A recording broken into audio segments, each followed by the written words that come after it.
It's too loud. It might just pinging the red a little bit. Let me turn that down just a smidgen. Yeah, we're going to do our next in the series on prophecy, and this is an article I've had for quite a while, and I decided to, in my researching to, touch it up or whatever, since it's been a while since I looked at it. I found some other documents that kind of changed my mind on how many cities there were, but it's still not a slam dunk. So we're going to look at my article and some new ones new links that I put in here.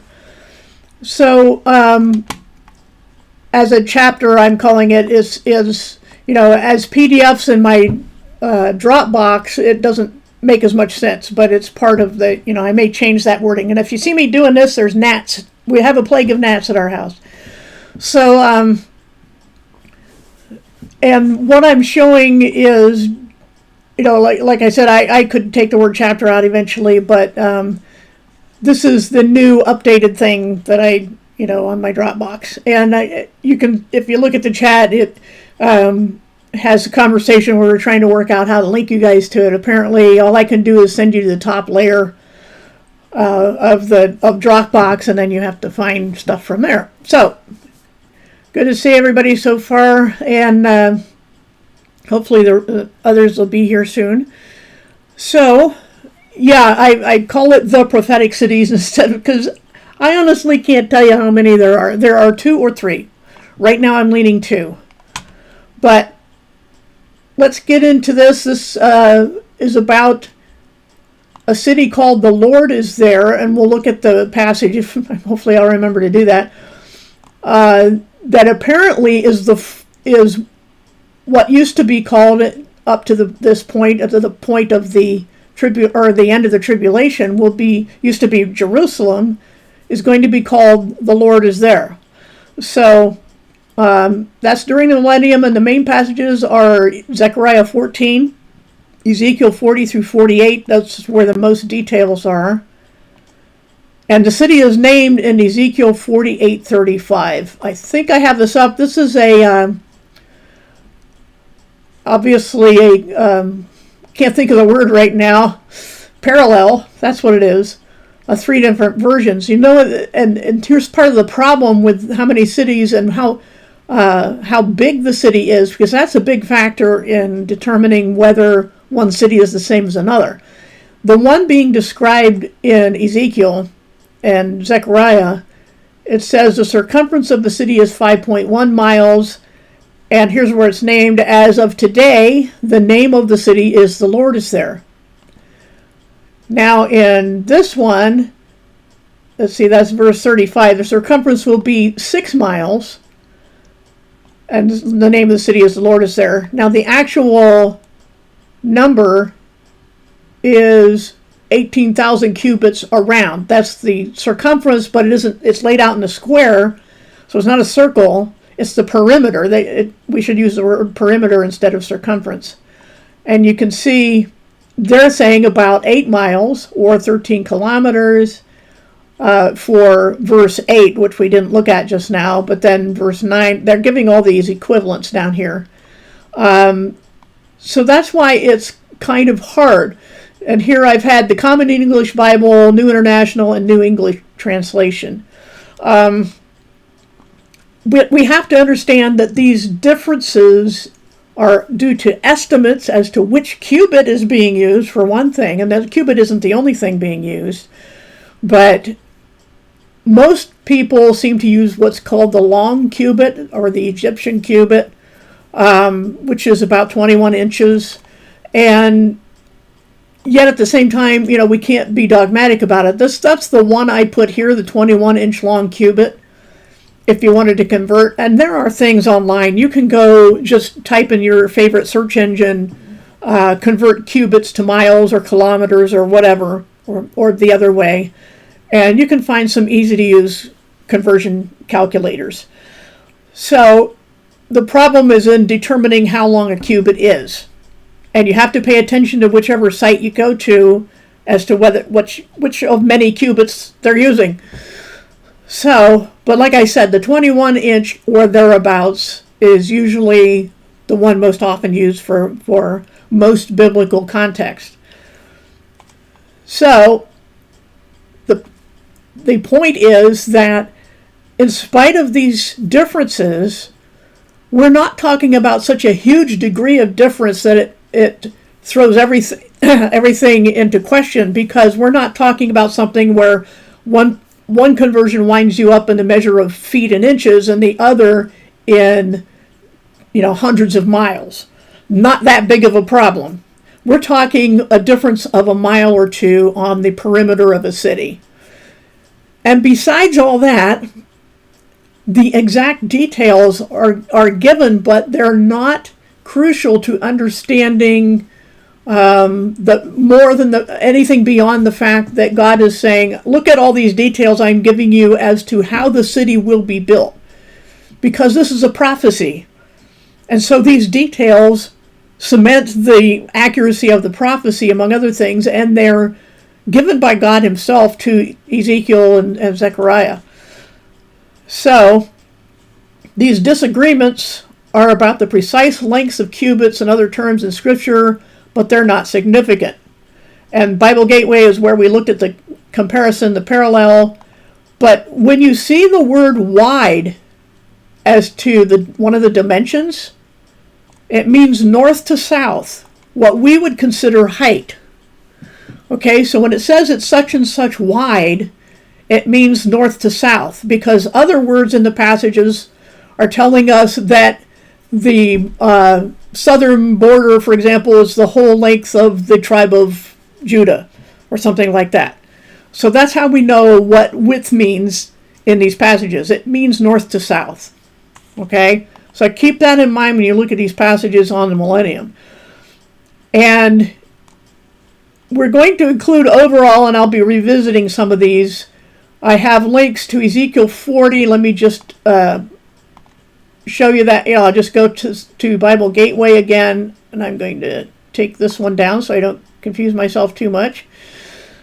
I also have an illustration, and I've given the mods links and instructions how to get there, but I'm going to use my local file because I don't have to deal with pop-ups when I hover over it from Dropbox. Too many words that start with D. Now, this is just an overall pretty good guess. It's an educated guess. Not completely a guess, because we have some topographical information to tell us where, for example, these borders are. I can't make it much bigger. It won't fit on the screen. So, but there are names of cities, and you can go on my Dropbox file and see it much larger. But they give the names of cities and lakes and rivers that give us this general shape for the Millennial Kingdom. This is the Mediterranean Sea, obviously. Over here is the Dead or Salt Sea, which during the millennium will turn fresh. And it will teem with fish, and the people who live along its borders will catch their fish there.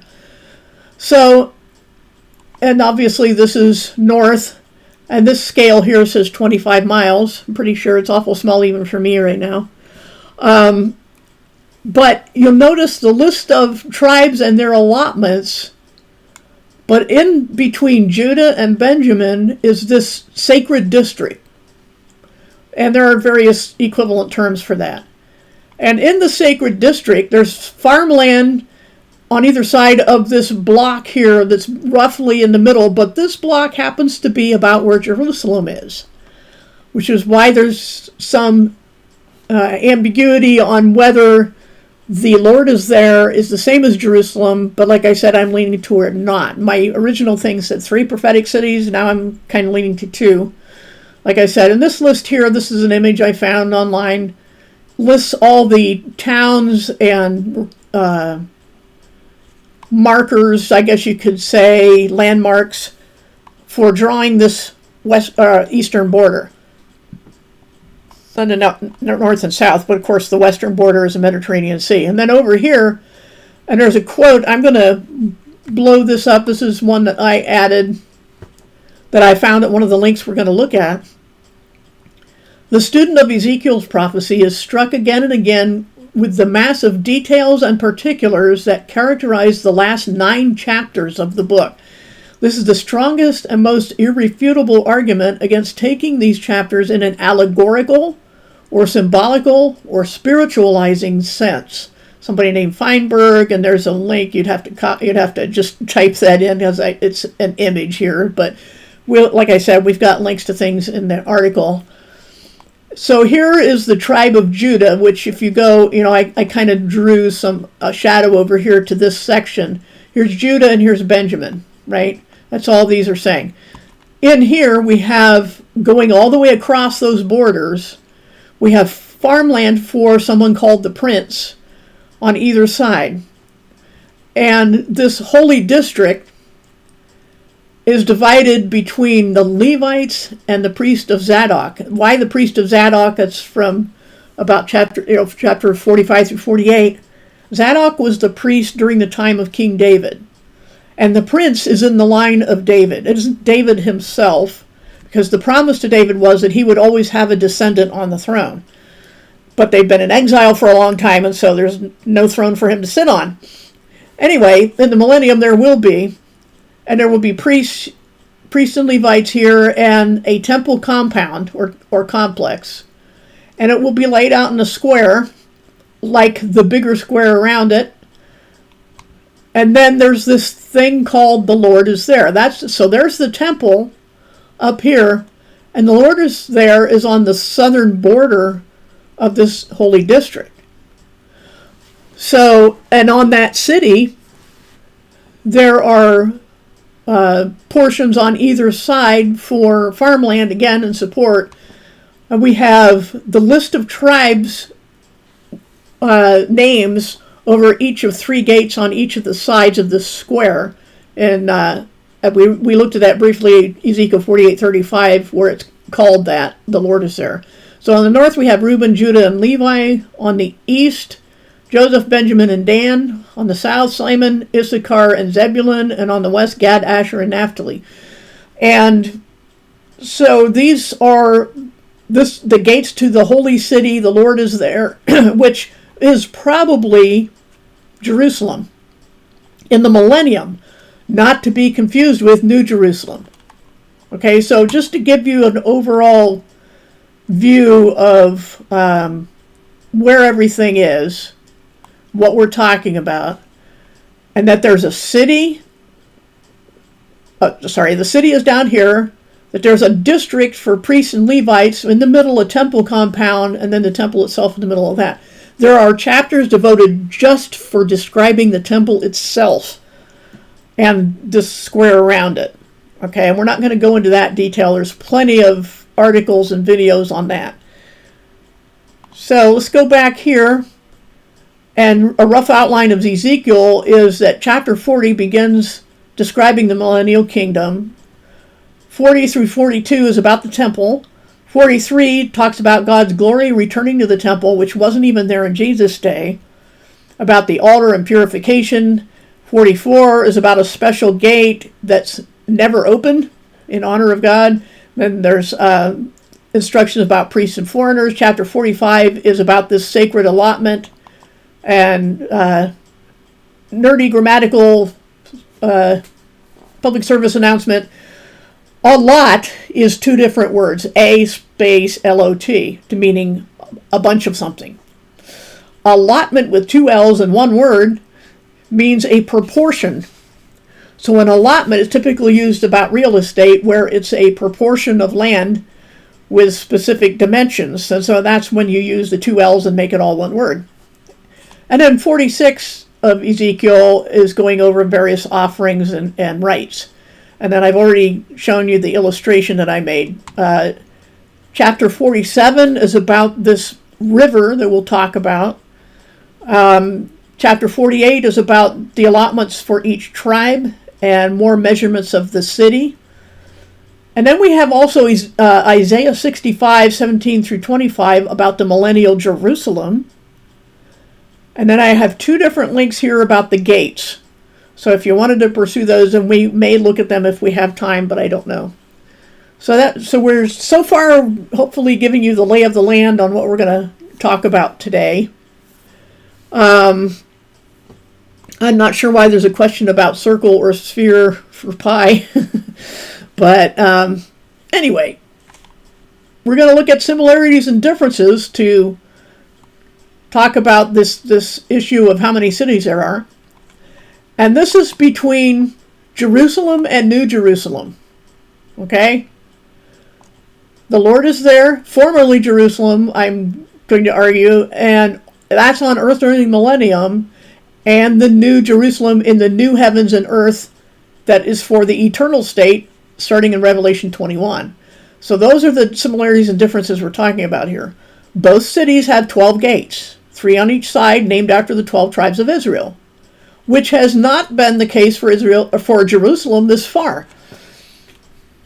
Okay, you won't find the gates of Jerusalem up to the present day having the names of the 12 tribes. 1 or 2 of the tribes are mentioned, but others, like in the New Testament, you'll hear about the sheep gate or other gates, and they're not the same names. And so, just like I'm saying, differences and similarities.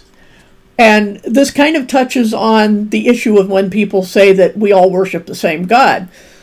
So here we have 2 cities. They're both cities, they both have gates, but they're 2 different cities.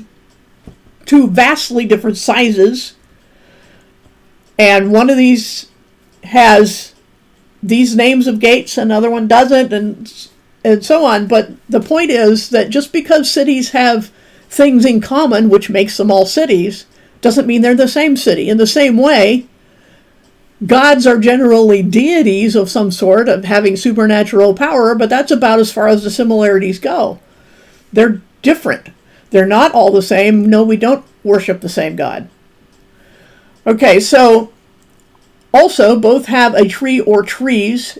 In the New Jerusalem, it's called one tree on either side of the river of life, and I used to wonder how that could be, and then I learned some years ago about there's entire forests that are really one tree, because a tree will start and spread its roots out, and the roots will pop up in different places as new trees. You would have to dig under the surface to see that they all came from one tree. So that's how you can call it one tree, singular, on both sides of a river. Okay, so that's not a problem, and whether somebody else will be that specific in another passage saying that there are multiple trees, not a big deal. Somebody will make a big deal out of it. It's just FYI. But they bear fruit each month for food, and the leaves are for healing, which you don't need in the eternal state. But the length, width, and height of the New Jerusalem are all what's called 12,000 stadia. Singular is stadium. It's where we get that word. It's a certain distance, which is approximately 1,400 miles. That's the New Jerusalem. You can't mistake it for that little city we saw here. Okay? Remember, our scale is 25 miles right here? That's nearly, that's about half. This is maybe 50 miles. And the city is this little dot down here. But the New Jerusalem is 1,400 miles square and high. Whether it's a pyramid or a cube, nobody knows. But in the illustration, you can see I just grabbed one online. They made it a cube. That's what this golden box is down here. So you can tell just from the sizes, even with discrepancies or disagreements about the length of a cubit or stadia, that they're not the same city. They can't be. One is something like 800 times larger than the other. And the wall of New Jerusalem is 144 cubits thick, which is about 252 feet, give or take. That's a thick wall. So the New Jerusalem is far too large to be confused with the Lord is there. It's much larger than the entirety of the land of Israel, a lot larger. So there's no way to confuse New Jerusalem with Millennial Jerusalem, because the New Jerusalem doesn't come down from heaven until after the millennium.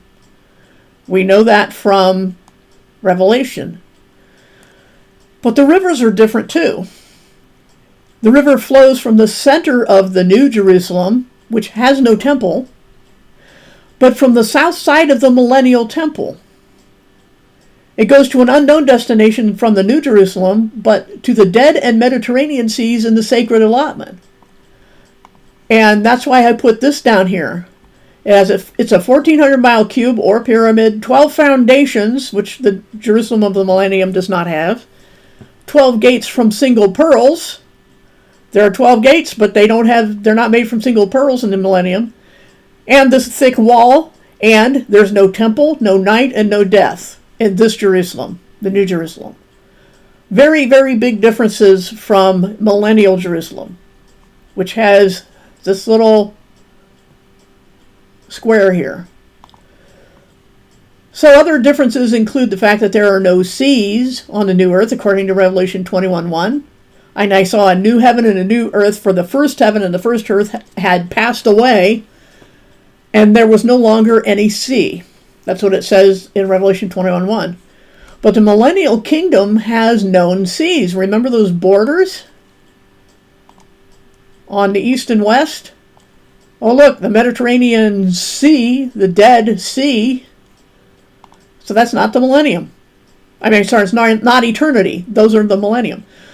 In the new heavens and earth, no night, no need for luminaries. There's no sun, moon, or stars that we know of. At least it says no sun or moon. But the Millennial Kingdom has new moon festivals and references to 6 working days. And we know the location of the Millennial Temple. We just saw it on that map. But we don't know the location of the New Jerusalem or anything about the geography of the new earth. So now we're going to look at this link that has information regarding topographical changes between the Lord is there and Jerusalem as we've known it. Okay, and this is one of those that just Study Light just does not adapt to screen size, so I can't make it nice and big, but I do want to fit it on the screen. So this is Dr. Constable's notes at studylight.org. It's in that document, I think, but I'll give you the link here anyway. All right, so, and I wanted to look at verses 3 to 5, second paragraph. So we're going to look at 3 to 5 and second paragraph. This description suggests that some major topographical changes will have occurred east of present-day Jerusalem by this time.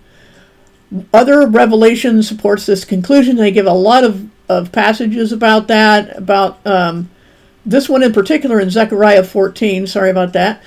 In that day, his feet, that's Jesus' feet, will stand on the Mount of Olives, which is in front of Jerusalem on the east.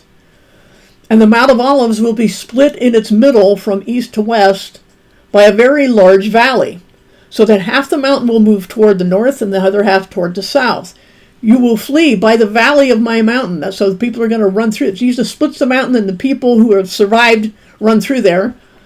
For the valley of the mountain will reach to Azel, and yes, you will flee just as you fled before the earthquake in the days of Uzziah, king of Judah. Then the Lord my God will come, and all the holy ones with him. In that day there will be no light. The luminaries will dwindle, for it will be a unique day, which is known to the Lord, neither day nor night, but it will come about that at evening time there will be light. And in that day living waters will flow out of Jerusalem, half of them toward the eastern sea, that's the Dead Sea, and the other half toward the western sea, the Mediterranean.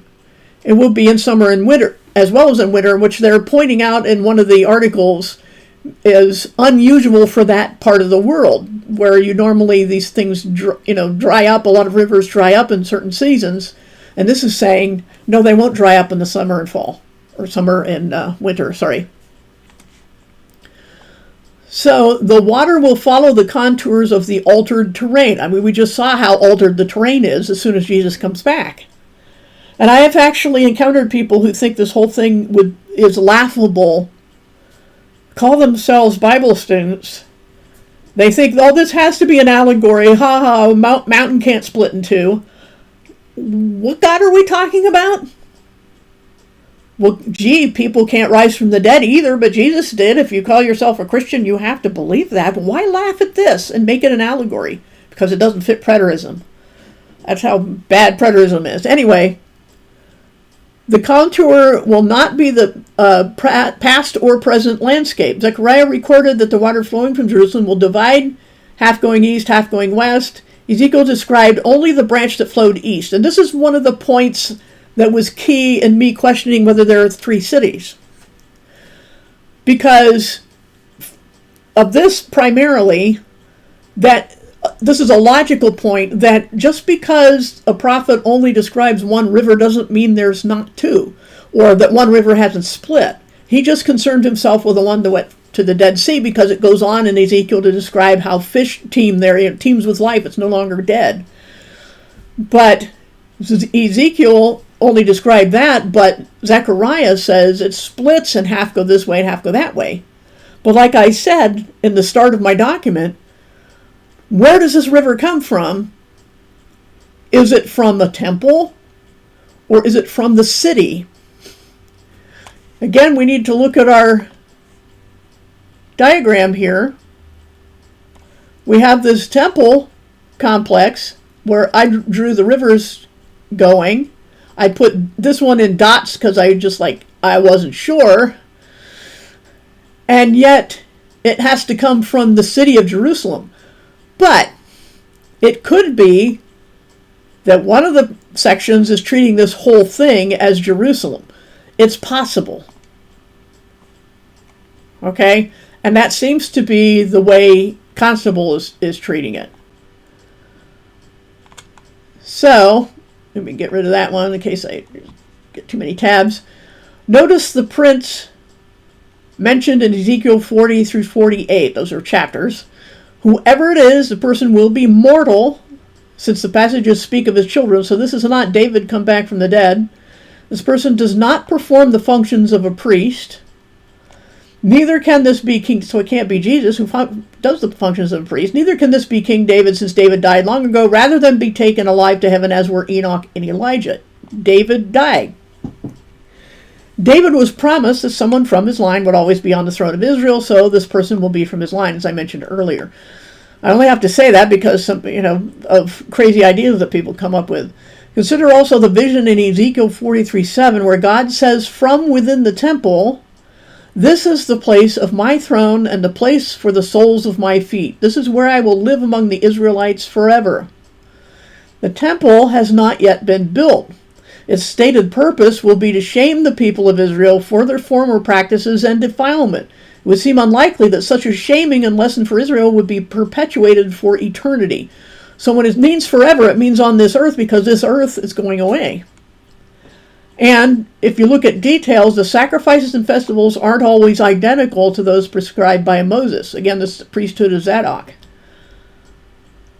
And all of that is just explaining the scene.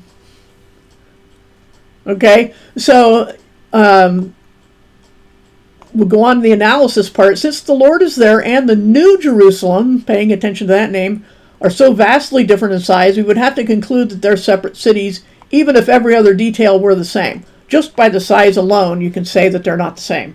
The only real question then is whether the Lord is there is the new eternal name for Jerusalem or a separate city.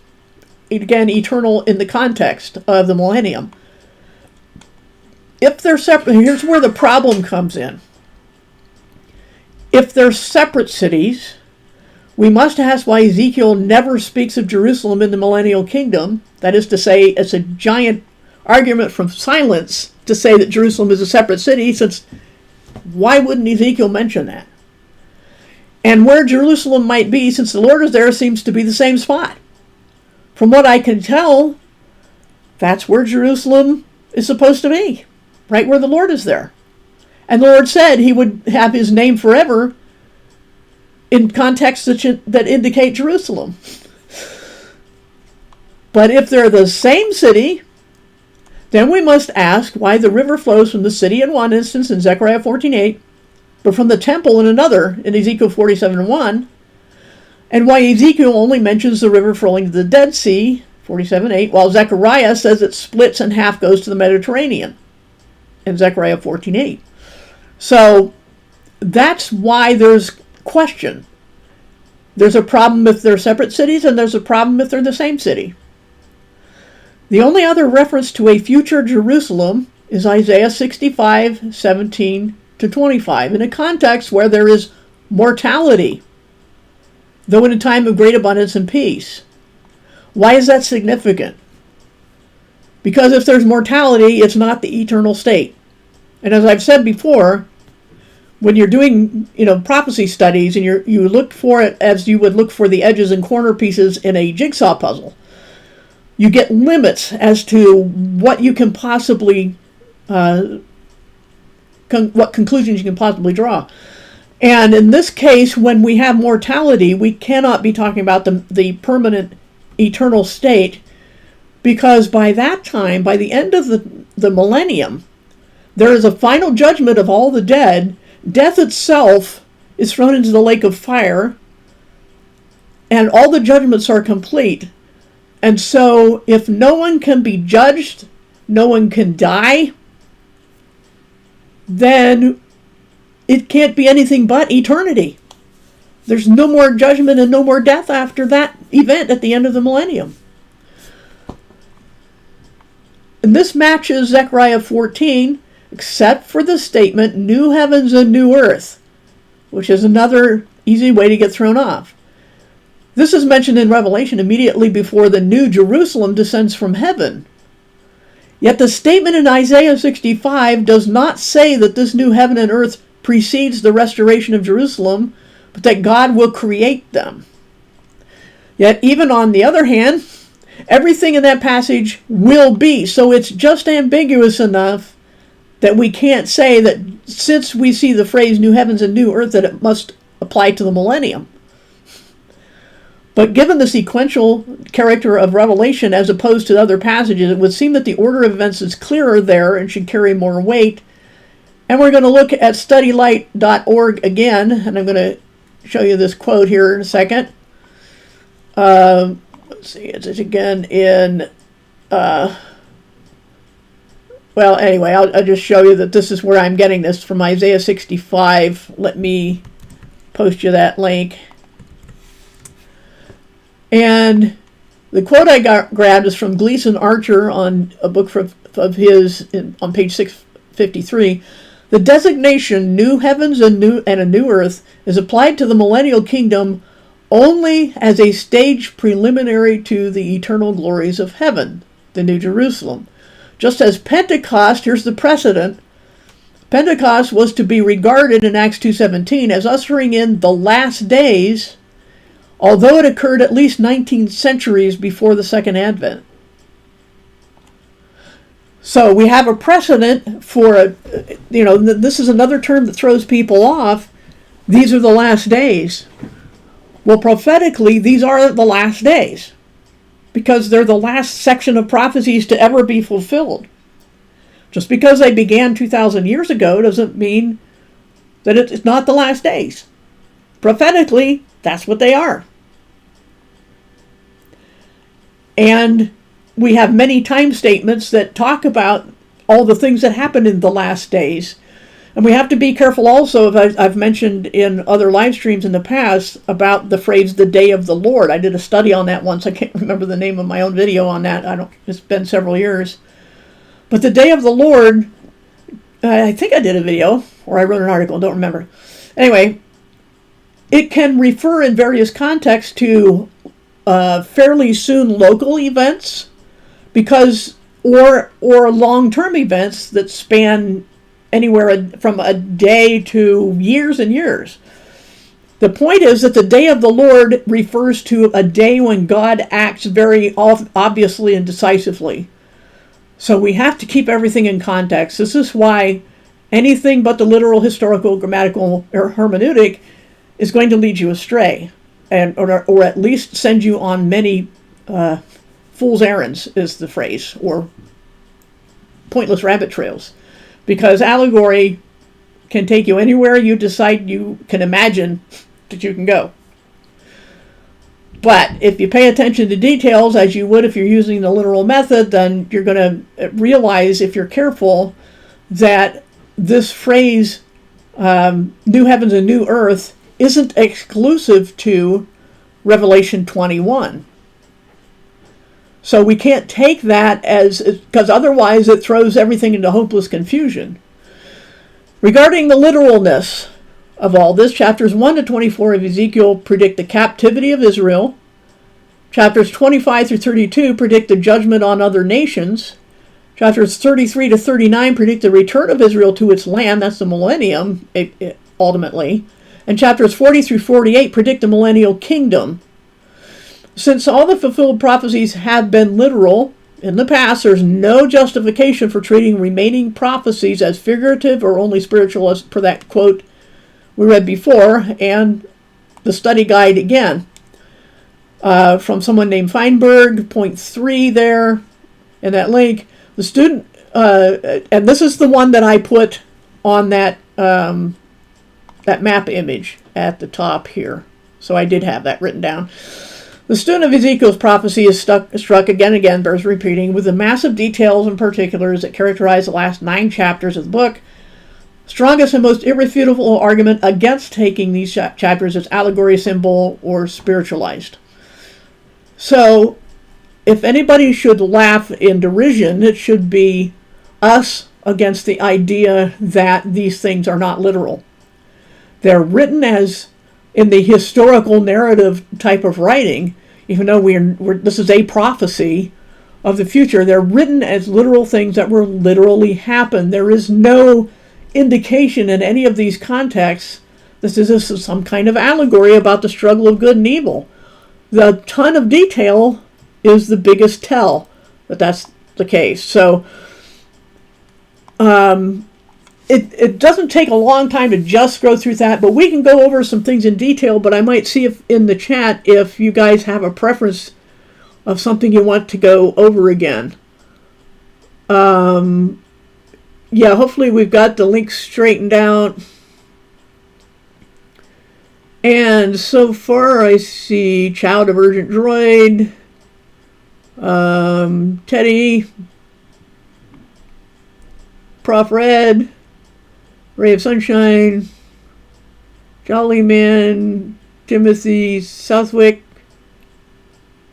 and I think that's it. Yeah, obviously rivers flow downhill, and since the mountain split, I'm not sure exactly where, the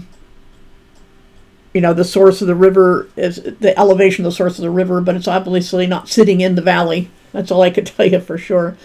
Any other questions? I can go over some of these in detail since we do have plenty of time left. We got about 20 minutes.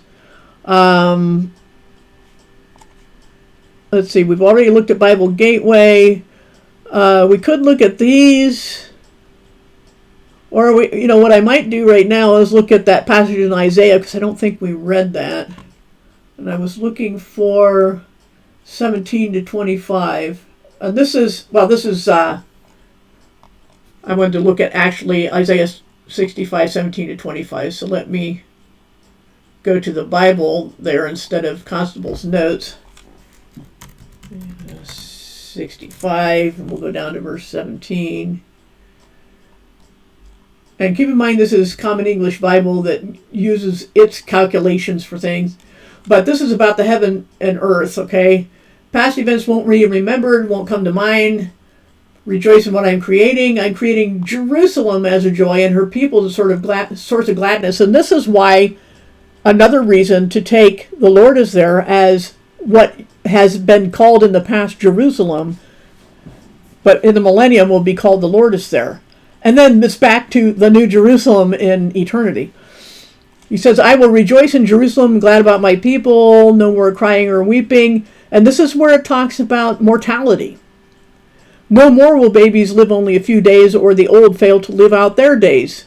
Aging, mortality, not the eternal state.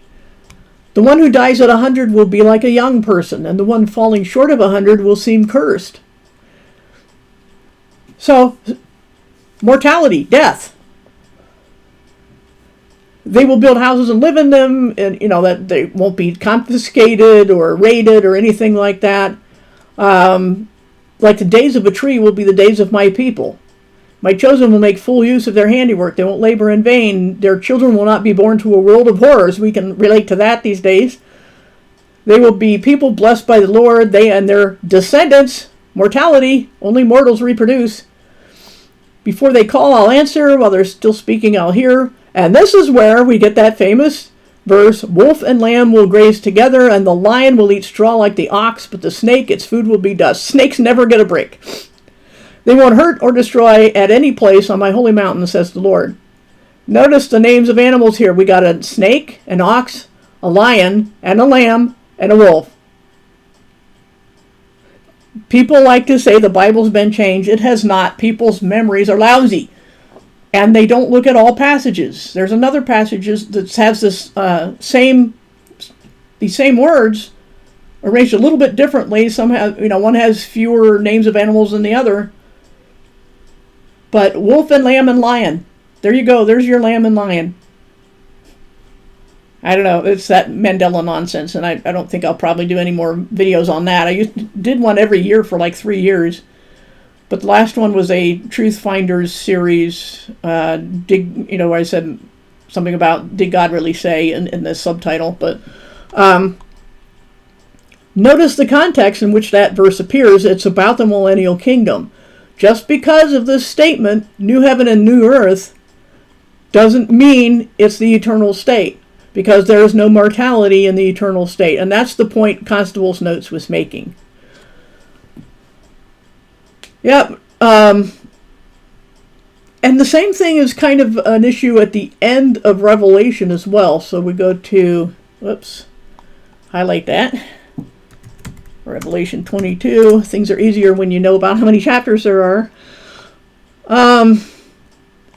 The river of life giving water shining, or the river of life shining like crystal, flowing from the throne of God and the Lamb. So this is, again, not from the temple. Through the middle of the city's main street. So, New Jerusalem. Like I said, there's... we have to pay attention to details, like whether there's a temple or not. On each side of the river there's the singular, the tree of life, producing 12 crops of fruit, bearing its fruit each month. The tree's leaves are for the healing of the nations. This is a puzzle because this is clearly the eternal state. Why do the nations need healing? It may be just the final healing after people have gone through not only the tribulation, but lived through the millennium, because they'll live many, many hundreds of years. There may be some people who live the whole 1,000. I don't know. But even so, there comes a point, the Bible doesn't explicitly say, but the mortal cannot inherit the immortal. We have a clear statement in the writings of Paul. So they have to be, anyone who's still mortal in the millennium will have to be made immortal at some point. Maybe that's what that's about. But these statements are not specific enough to be dogmatic about and to divide over. But it says there will no longer be any curse. Death is part of the curse. So we are in the eternal state here.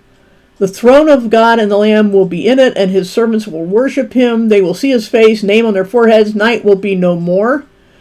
They won't need the light of a lamp or the light of the sun, for the Lord God will shine on them, and they will rule forever and always. Now this is interesting too, about ruling. In the millennium, there will be people who only rule for the 1,000 years. That's a long time, but it's limited. Hold on a second, Journey's Wake. When the Bible says at the end of the tribulation, and the beast and false prophet have been thrown in the lake of fire, and Satan has been thrown into the abyss for 1,000 years, it says that those who will rule from Jerusalem, along with Jesus, will be martyrs who had been beheaded for refusing the mark of the beast. And so they're not even all the martyrs of the tribulation, only those who died because they wouldn't take the mark, which is given at the midpoint. So these are people who were martyred in the second half of the tribulation, who rule for 1,000 years. It's not us. Not us. We were already gone. This is us. In Revelation 22:5. We will rule forever and always, not just 1,000 years. Then he said, words are trustworthy and true, showing prophets what will take place soon or quickly. Tacos is the word there, not tacos, as in something yummy to eat. But remember what prophetically soon means, and day of the Lord means, and the last days mean. So anyway, let me see the question. Let's see. First of all, Martin says, Stanley Meyer, don't know the name, said that he saw his invention in the Bible, there being many more huge scientific discoveries done through the Word. Yeah, I mean, there are a lot of people. There are people, I remember one, for whatever reason, that looked for currents in the ocean because of the Bible statements, the paths of the sea. Obviously, biblical cities like Jericho and people like the Hittites were found only because the Bible mentioned them. They were thought to be mythical, and the Bible was dismissed. But then, oh, wow, what do you know? There's those things are and those people. So yeah, it would be an interesting topic. Have you heard of the Saint-Germain Conspiracy? Yes, I have. Saint-Germain, I know a friend of mine has posted a lot of videos about Saint-Germain. This is a very deep conspiracy, not a good one. Okay, I wouldn't put any stock in anything connected with Saint-Germain. Okay, it's a, for lack of a better term, the umbrella term, New Age deception. So this isn't just, somebody's speculation. This is a very carefully planned, long-term conspiracy by the forces of evil. So, as far as what anyone might do in the near future politically in the world, I've heard also from people not connected or referring to Saint-Germain prophecies, so-called, that something similar would happen, that they would forgive all debts and have a debt jubilee, but that there would be strings attached, that you must, get an injection or, wear something on your face or whatever, what they would want to do at that point, that there will be a terrible price to pay, like with universal basic income, where they would say, sure, we'll support you for free, you won't have to work, but we own you, and you will do exactly everything we tell you. But sometime, I don't know, I'll have to see if I can find some of those links on Saint-Germain. If you're in some of the Discord servers, especially one by Gospel Bearers, the one I think it's his that posted that stuff about Saint-Germain. Lots of good videos on the topic that expose that. So if you do a search, you would look at Saint-Germain, put that in quotes, and then also in quotes, refuting or something like that. But it's a bad thing, but that doesn't mean that the forces of evil who make up the bad things aren't planning something like that. They could be. I don't know. So, let's see. All right, Divergent Droid had to leave. Sorry I missed you. I didn't see that soon enough. Thanks for being here. But yeah, these are perilous times. That's another thing that was prophesied. And yeah, you could say there's always been perilous times. It's 2 Peter 2 or something like that. Yeah. False prophets also arose among the people. In the same way, false teachers will come among you. Of course, that's been true the entire church age. Introducing destructive opinions and deny the master who bought them. Many will follow their unrestrained immorality. Because of the false teachers, the way of truth will be slandered. That's been the case for quite a while. In their greed, they will take advantage of you with lies. Their destruction will come. Don't worry about it. God didn't spare the angels who sinned, but cast them in the lowest level of the underworld, which they're taking as a description of Tartarus, and committed them to change of darkness, keeping them there until the judgment. So these are not demons who are active in the world. they're locked away. These are the fallen ones who did what was described in Genesis 6. And he didn't spare the ancient world, because that's after that is when the flood came. But he protected Noah and his family.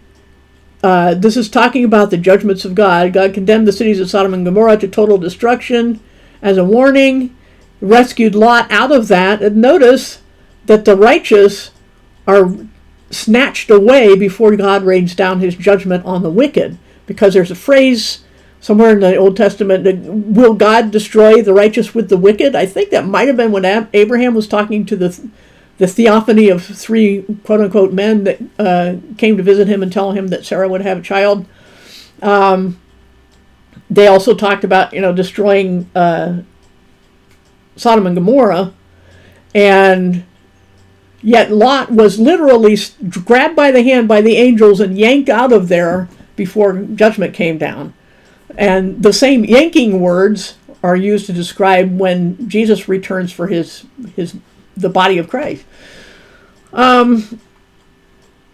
These things show that the Lord knows how to rescue the godly from their trials and to keep the unrighteous for punishment on the judgment day. And the reason I pointed all this out is because people say when Jesus talked about one was taken, one is left, that means only the bad ones are taken away. That's not what happened. Jesus described the sudden destruction, the sudden destruction as being like the days of Noah and Lot. Noah was risen above the flood. The point was him not to get wet.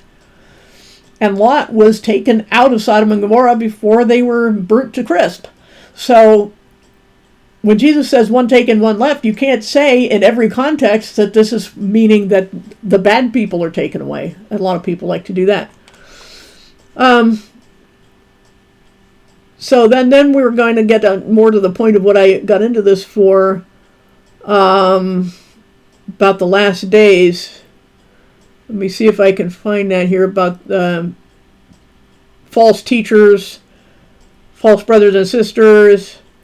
It might be chapter 3. Let me see, there's a link here somewhere. Yeah, this one, sorry. Most important, know this: in the last days, scoffers will come jeering, living by their own cravings, and saying, where's the promise of his coming? That's what preterists say, too. Where's the promise of his coming? After all, nothing has changed, not since the beginning of creation, nor since the ancestors died. Jesus is not coming back, the preterists tell us today. But here, Peter is saying, scoffers are people who say that jeer, and boy do they jeer. But they fail to notice that by God's word, heaven and earth were formed long ago out of water and by means of water, which is an interesting cosmological statement. I need to add to something. I need to remember that for later. And it was through these that the world of that time was flooded and destroyed. But by the same word, heaven and earth are now held in reserve for fire, being kept for the judgment day and the destruction of ungodly people, reserved for fire. Don't let it escape your notice, dear friends, that with the Lord, a single day is like 1,000 years, and 1,000 years like a single day. This is not a prophetic calculating key. It's just saying, when God says soon or suddenly, it doesn't mean what we think of as soon or suddenly. The Lord isn't slow to keep his promise. And that's the mistake that the preterists make. As some think of slowness, but he is patient toward you, not wanting anyone to perish, but all to change their hearts and lives. But the day of the Lord will come like a thief. How does a thief come? By surprise.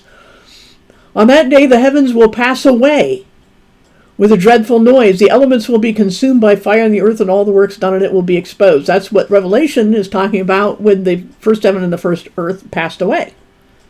That's when that happens at the end of the millennium. Stupid gnats. And then he says, seeing that, what kind of people should you be? But it's talking about the last days. And like I said, I want to remember that cosmological statement, out of water and by water. And that was verse 5. Okay, so. Okay, I don't see anything else going on in the chat. But I'm not sure. Let's see if I wrote down what I'm going to do next time. I think I'm going to do the two prophetic paths, because that's kind of the last two on this series will kind of wrap it up, about the difference between Israel and the church, because if you put Israel or put the church in every place where it's meant for Israel, which is most of prophecy, you'll reach ridiculous conclusions. And then after that is about the rapture again. We'll close with that one. Sometime I might talk about some of these destructive New Age heresies, such as, I'm going to write that down, about Saint-Germain, because since you asked, but that might be a few weeks down the road. So I think we've padded enough time at the end of this thing to use up our hour. But 2 Peter is a good one to look at for some things that we normally tend to forget are there. I don't see any big major questions about this prophetic city. Sorry about that. Somewhere there it is. Let me shrink that back down here a little bit so you can see the whole thing. That after the tribulation, Israel will be slightly older, but it will have borders. This goes up into parts of Syria, I think, right? That are called that right now. And we know the names of these cities and about where they were. And these two border lines are especially clear, the Dead Sea and the Mediterranean Sea. And then this goes down into Upper Egypt. But that will be the land of Israel, with this added strip here for the sacred city, which is more detailed here, but read about it in Ezekiel and Zechariah and Isaiah. And that the New Jerusalem is none of this. The same earth won't be here. We know nothing about where it will be. And so that's how we can keep them straight. And again, the only question is whether there's a separate Jerusalem that is somehow not described at all, or some misunderstanding about where exactly this river splits, Hard to say. But it could be that maybe one of these branches, this one is said to go east. This basically has to go southeast if you look at this to get down to the Dead Sea. But one of them has to come from the temple and one of them comes from the city. If this is the city, then one of these, that maybe it doesn't split until after that. I don't know, but that wouldn't make sense of this one going east.